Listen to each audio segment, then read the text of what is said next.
রেলগাড়ির কামরায় হঠাৎ দেখা। ভাবিনি সম্ভব হবে কোনোদিন। আগে ওকে বারবার দেখেছি লাল রঙের শাড়িতে, ডালিম ফুলের মতো রাঙা। আজ পরেছে কালো রেশমের কাপড়, আঁচল তুলেছে মাথায়।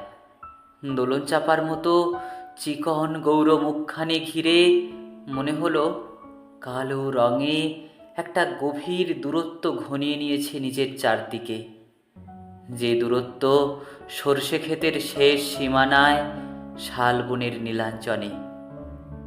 থমকে গেল আমার সমস্ত মনটা।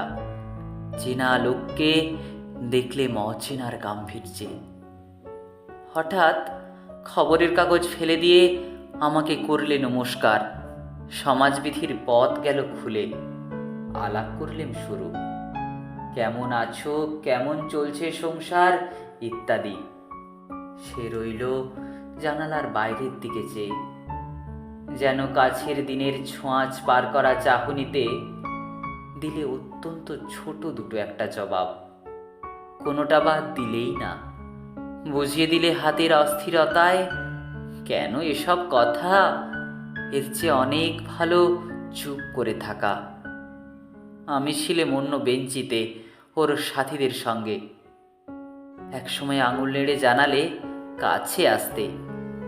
মনে হলো কম সাহস নয়। বসলুম ওর এক বেঞ্চিতে। গাড়ির আওয়াজের আড়ালে বললে মৃদুস্বরে, কিছু মনে করো না, সময় কোথা সময় নষ্ট করবার। আমাকে নামতে হবে পরের স্টেশনেই। দূরে যাবে তুমি, দেখা হবে না আর কোনো দিনই।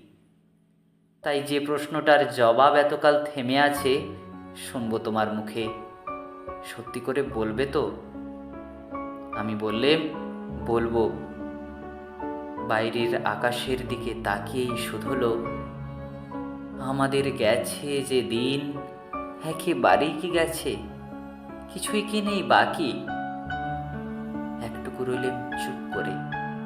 তারপর বললেম, রাতের সব তারাই আছে দিনের আলোর গভীরে। খটকা লাগলো, কি জানি বানিয়ে বললেম নাকি।